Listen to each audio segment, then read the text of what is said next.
نو چې دا څنګه د ګاډي ته راځي په دغه کې به دې باندې پایر وشي چې پایر وشي بیا نور ډزم د دې منډه والا ماته وی چې ریحانزي وشتو زما د په الله قسم چې خپل مز بکوس بس په ګاډي کې ما څه چلته بل شو زما لویه ګناه دا چې پښتون یم خو دې باندې پایر وشي دا بیا اوس نشو ویلې دغه لګ دې دغه نه پایر کوي دوباره یا نور کسان ولاړ هغه پایر کوي هغه سی سی ټي وي کې به بیا په دغه دی ولګي نو چې ځکه له دې لرالم دا ما وکړه چې دا خو پات شوی دی یو چې مې د خلینو خطرې والله بس شو امبزام لازم کوم خو کې نه بیا څوک جنگ جګړه وکي مطلب دا هغه بیا داسې ټارګټ کول او داسې ظلم زمنګ باجوړم خصوصا څوک هند پلان خرڅي څوک پالش کوي او څوک چپړي د ټیم کې خالی لاسونه دا کسان په دې غلې کې کوم غلې کې چې د کار لګدار کان منډوي بس دې په دې پسې ما منډکله هغه له خدای عقیده ور کړی هغه د خدای باندې عقیده وا الله دغه کوي گوا کله چې زبر دي کوم خدمت کوم چې سره چې خودداری به د ملک انصاف به انسانيت به د کرپشن نه پاک پاکستان به د کرپشن نه پاک با جوړ به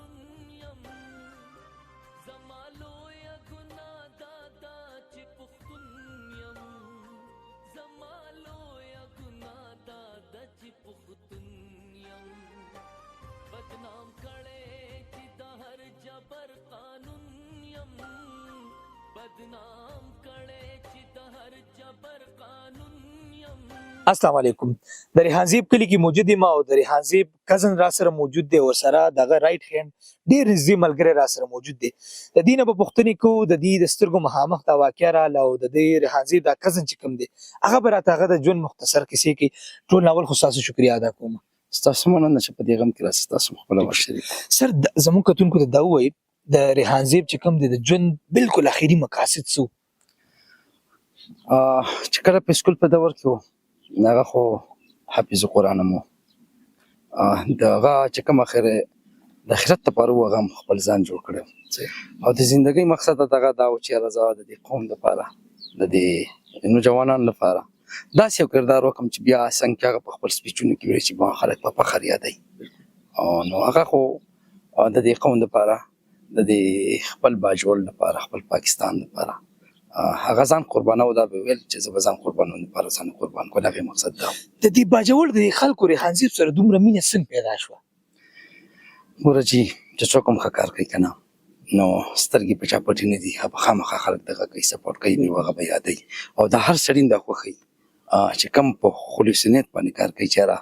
ما بیا خلک په خو الفاظ کې یاد کی نو هغه تاسو د مخې ورچی په پاکستان په تاریخ کې بدسي چې نظر چانه شي چې څنګه د ریحانزیب شو دا غي د خواهش چې بیا خلک په خال پاس کې یاد کی تاسو یې کیسه به شیر کوله چې ریحانزیب د سیاست سره دا شوق څنګه پیدا شو عمران خان نو ډیر زیات متاثر او ناس پاسه مسره تاسو به چې دا شوق مې څنګه پیدا شو نو سکول په دور کې هغه تا تمه وی چې هغه یو د مدرسې طالب علم هم حافظ قرآن بیا هغه د کالج په دور کې سوشل اکټیویټي شروع کړه بیا هغه تنظیمونه چې کله یونیورسيټي ته لاله هغه پاټا ټرایبل فورم یو تنظیم جوړ کو دا تنظیمونه د لپاره جوړول چې زما سالکان مرګري دا به مرسته کار کوي او د خلکو لپاره په خدمت کو بیا غيو ته با جوړ کو دا غنه خپل سوشل اکټیویټیز شروع کړل نو چې هغه شروع کړل کې به خدمتونه کول ناغي بیا دا محسوسه کړل چې را د یوازې زما په سوشل نه کیږي زه به سیاسي اکټیویټیز شروع کوم خو زه چرته خدای نه د دې باجوړ د دې قوم د دې پاکستان ما نماینده جوړ کړم زه په خې طریقې سره دا کوم ناغي دا مقصد و چې را د دې خلکو دا کوم زمنګ د باجوړ یا د پښتنو کم د سپرسوي ژوندۍ دا کم نوجوانان دي کم په پنډي یا زمنګ باجوړ خصوصا څوک هند پلان خرڅي څوک پالش کوي او څوک چپړي ګنډي ناغي بداول د چاره په دې خو مال د داسي دا مخ پکې هغه بدار سره دا تاسو نم کول چې تاسو په چوپ تعلیم ولې کوي ناغه شلته یونیورسيټي نشته دا خپل غریبي به څنګه منیج کول لکه خپل ډیر غریبي کورنۍ سره تعلق دی نو هغه یو وخت رزق ګټل یو خاري مزدوري کول هغه هر څه سیټ تکړو تاسو متسنسیت نه کو کنه بس دومره سیاست جنون کې د خلکو سره غو چې خپل غریبي تیر و زما د الله قسم غله خدای د سقي د ور کړی وکنه ما به تو خبره وکړم چې ریحانزیب بس کا ول خدای مشتري ما چې من خو دونه الیکشن یې ګران دي هغه ول پر مې د قسمي چې دا الیکشن زه رول ماډل جوړم چې غریب سره د الیکشن کولای شي کنه ناغله خدای عقیده ورکړي او هغه د خدای باندې عقیده وا الله دغه گوا کله چې زبر دي کوم بر خدمت کوم چې سره د الله دغه کې مخامخ وسه د الله مدد نه خو بس یو خوددار انسان په دې اخیری وخت کې تاسو سره څه خبرې کېدې، څه مشورې، څه نصیحتونه، څه داسې اخیری خبرې شیر کړې تاسو سره؟ بس زمونږ الیکشن باندې فوکس د قوم د لپاره د عوامو د لپاره مونږ ول چې را د دې قوم د لپاره یو نماینده جوړ شو او د دې قوم خدمت وکړو بس دغه کوشش شو د مرګرو سره نور مرګرو سره میټینګونه وو چې مونږ داسې کوشش وکړو او الله دا نمائندګي راکړي چې زه د قوم خدمت وکم بس دغه زمونږ د په حال په دې باندې اخرنه کوي د ریحان زیب د ژوند داسې سرازونه چې تاسو ته پته او تاسو کتونکو ته ویلې شي یا دغه د ژوند سپټي قصې چې هغه د دې قوم نه پټي دی او د دې قوم د پاره یا د خصيزونو سبت سيزونه هغه نه ما یې زول ته پوسو کوم چې ریحان زیب واده درلود هغه وشه سو پوري زه په خپل مقصد کې نیم کامیاب شوی هیڅ تیار نیم چې زه ځانو غواړم چې زه د قوم خدمت کولای شم مسو نو بیا به زه خپل ژوندۍ بیا نور خپل ژوندۍ جوړم دا خبره ماته کړې نور هغه ویل چې بس د دې خلکو ماته امیدونه دي او چې دوی امید باندې زه پوره دغه شوی نیم دغه پوري زه خپل یو شي ته تیار نیم د الیکشن د فندینګ د پیسې تاسو به سپورټ کو چم گاوند د بل چرته نه راتلی د اخراجات دغه خو ماشاءالله جان نشان مرګري مو او غریبانانو چا بل زره چا بشل زره دغه یو ګروپ مرګرو براله غلي موږ خپل څه سمره تاونه موږ وکاو نو دا خو د مرګرو په تاونه وانه هغه په خپل هم غریبي بیان کړی چې زه ریحان زیب صحیح استاد په سر باندې ما حقیقت خبره ما ټول د دې مرګري نور مرګري د دې مرګرو په تاونه باندې موږ د الیکشن شروع کړو صحیح درته وي تاسو سره ډېر نږدې رشته پاتې شوې ده د ریحان زیب د مرګ خبر چې تاسو واورېدو دغه لمحات څومره مشکل او یقینا راتلو زه په ګاډي کې ناست وم شاته ما ډزې واورېدلې یو هلک رامنډه واله ما ته وایي چې ریحان زیب یې وشتو زما د په الله قسم چې خپله مې ځمکه وڅښېدله بس په ګاډي کې ما څه چل راباندې وشو چې ورغلم بس ماشین مې واغوست ورغلم هغه ښایسته پروت بس یو چغې مې د خولې نه ختلې والله بس بشوې بس دا ځمکه په خپو کې نه وه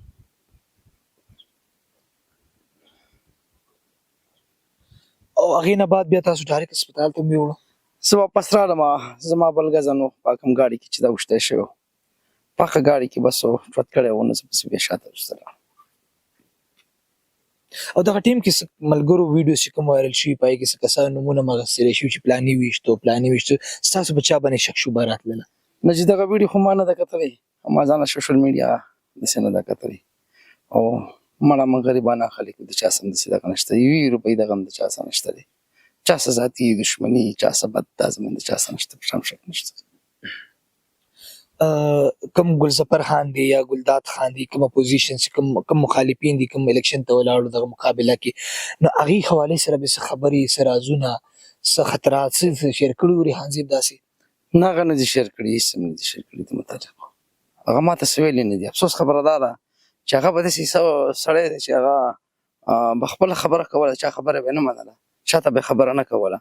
دی ملګري دي خو دې ته څه ویلي نه داسې به ویلي موږ ته هېڅ هم نه ویلي نه په کور کې نه ما ته نه رور ته نه بل ته هېڅ چاته څه نه دي اوس ریحان زیب کیس کې څومره ډیولپمنټ شوي دي څه ترقي پکې څه روانه ده کیسونه اوس په سوشل میډیا باندې چې کوم دی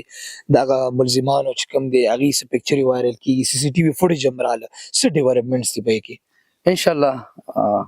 فلحال خو موږ د ریاست نه مطمئن یو چې کار یې شي شروع کړی مخکې ګورو نو چې څه کېږي او اوسه پورې کم پیشرفت روان دی نو ښه روان دی او الله دې وکړي چې زموږ دا کم قاتلان دي کم ظالمان دي د دې قوم د دې نوجوانانو الله دې وکړي چې دا زر زر ګرفتار شي د قوم ته وخوستلی شي صحیح شو ډیره مهرباني ستاسو سره مېلمان راغلي دي ډیره بهانه چې تاسو ټایم موږ له راکړو تاسو ورشئ خپل مېلمانو د بل ملګري سره هم کتونکو چې د سترګو مخامخ دا واقعه راغلې ده هغه سره مې یو دوه درې خبرې کوو یقینا د ریحان زیب د قتل دا غم ډېر زیات زورور دی په دې باندې موږ هر څومره خبرې وکړو موږ هر څومره دا درد دنیا ته کېدو موږ هر څومره کسان راونیسو که هغې ته پانسي هم میلاو شي کوم بشمیر ټول باجوړ خو دغه په قتل کې چې کوم د جیل ته کو او سزاګانې وته ورکو نو زما یقین دی چې ریحانزیب واپس نه راځي. ریحانزیب حقیقت دار چې هغه د دنیا نه لاړې او ډیر بې ګناه لاړې د عوامو د پاره چې आवाज اوچت کړو. ډیر نږدې ملګری را سره موجود دی چې د سترګو مخامخ دا واقعیا راغلی ده. لاول خو زمونږ کتونکو ته دا وایي چې دا واقعیا څنګه مخې ته راغله. بسم الله الرحمن الرحیم. او خدا سو مشکور یو چې تاسو زموږ سره په دې غم کې شریک شوي او دا سیلر جنرال نو ډیره مننه. زما ذاکر خان نوم دی او یقینا زه د ریحانزیب رایټ هینډ یم. د نه مخکې زیات کوم پروګرامات چې نو زه به ورسره وم سټیج به ورسره زیات ما چلاو. کله چې دا واقعیا راغله نو موږ یو پروګرام وکړو نوي کلي کې بل پروګرام لتلو. نو هغه ځینې چې راووتو بیا پاټک ته کوم ځای کې چې دا محلې وقوع دی کوم واقعه په کوم ځای کې راغله په دې ځای کې زموږ څه ملګري وو هغو پبلیسټي کوله دا دغه هلکانو ته راکوز شوی. اوس نشو ویلی چا ورته کال کړی چا ودرولی دی خپله راکوز شوی دی چونکې دا ګاډي کې هر چاته ودرېدو راکوزېدو هر چاته به ودرېدو دې کې شک نشته دی. دلته چې راکوز شوی دی نو دغه هلکانو سره چې هغو پبلیسټي کوي په دغه ځای کې په دې باندې بیا فایرنګ وشو. دغه ځای کې بیا هغه شهید شو. او دا خو د ډیر نږدې نشته کسان ول نږدې راغلي کنه. بالکل دا سی سی ټي وي کې تاسو هم کتلی شئ اوسه پورې موږ ته هم دا پته نه وه چې دا ښه د قریب نه او تقریبا دا په د سټ باندې یو ډز ولي او بیا د دې چې نور کوم سپورټران دي د قاتلانو هغه بیا په دې نور هلکانو باندې فایرنګ وکړي. نه دا ډزې چې کېدي تاسو د سره نږدې وي که تاسو دننه ګاډي کې ناست وئ دا پوره مطلب صورتحال څه و؟ موږ د دې نه 2 ګاډۍ مخکې وو. زموږ سره په دغه ورځ 15 ګاډۍ وو تقریبا.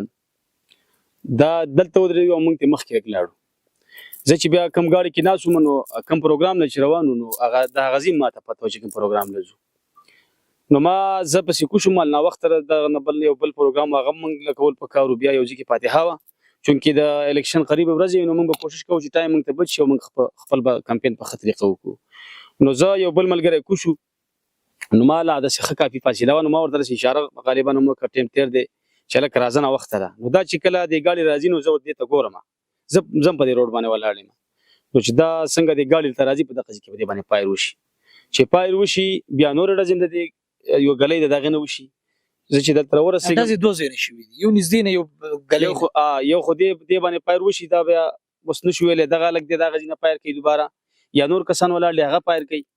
هغه سی سی ټي وي کې به بیا ښه پته به دې ولګي. نو چې زه کله دې له رالم دا ما وکتل چې دا خو پات شوی دی نو بس دې ګلی کې ما منډه دا کوم کس یو سره ناست هغه ډېرې بلډي روزي دی سټ نه و هغه کس ورته کله لاس کېدي کله چغې هغه ملګری څوک و سره؟ هغه هم زموږ یو ملګری او داسې په ګاډي کې ناست و. ښه دغه ټیم کې وله چې وفات کېدو تاسو وله راورسېدي که وفات شوي؟ نه زه چې راورسېدم ما چې دا وکتو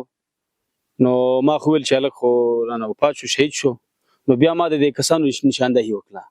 نو زه دې ټیم کې خالي لاسومه دا کسان په دې ګلۍ کې کومه ګلۍ کې چې وه دې کې هلک دا هلکان منډه وایي بس زه په دې پسې ما منډه کړه. داسې یو 20 فوټ یا 30 فوټ ما منډه وکړه چې ما سوچ وکړو چې ته خو خالي لاس یې. زه بېرته دوباره راوګرځېدم دا اوس تا سره چې کوم کزن خبرې وکړې حبیب ګل د دې سره ماشین و د دې نه ما ماشین واغوستو دا به ما پسې شاته او زه مخکې خو بیا چې کله ما ماشین اغوستو نو کسان زما د نظرونو ورک شو. نو بیا هغه ګلۍ چې ما کله پار کړه هلته ما فایر وکړو نو بیا خو هلته په هغه ټایم دا هلکان هم زما سره ولاړو بیا خو ما نشو پهچان خو ما نشو کولی. دغه حالات څومره مشکل ستاسو لپاره چې یو داسې ملګری چې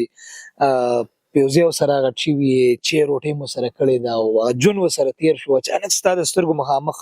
وفات شي شهید شي څومره مشکل دي دا حالات؟ مشکل خو دومره دي چې که نه چې زه انتهایي د ډپریشن شکار یم. یوازې زه نه تا کو دا قوم ولیدو تا کو د دې دا جنازه ولیدو تا کو په سوشل میډیا ټول پاکستان ولیدو نو د دې دا غم ډېر انتهایي زورور دی.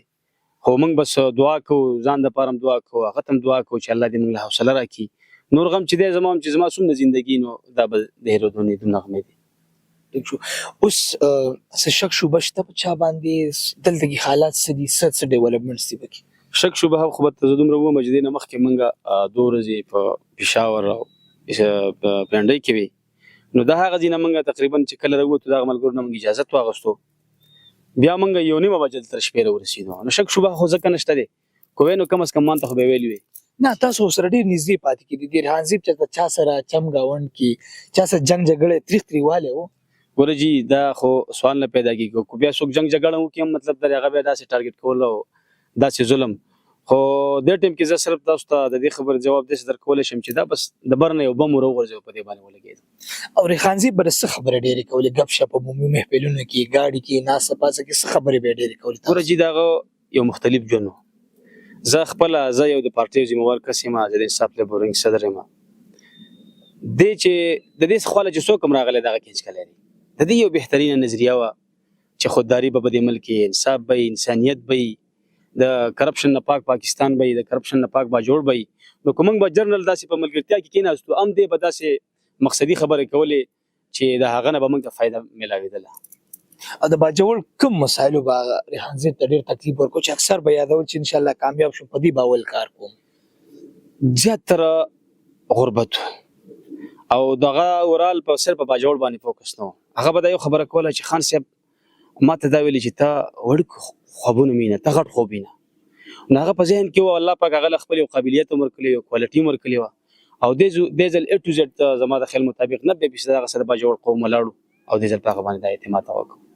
صحیح شو ډېر مهرباني کتونکو دا د ریحانزیب چې کوم د ډېر نږدې ملګری بالکل رائټ هاند چې کوم دی هغه سره جون کړو ناسته پاسته او دغه تحفظ د پاره هم منډه تړلې والی د دې سترګو وړاندې دا واقعیا رااله او ټوله کیسه تاسو ته بسکین باندې کې خودله ما څنګه شروع کی تاسو ول کوم ډېر منډه تړلې خو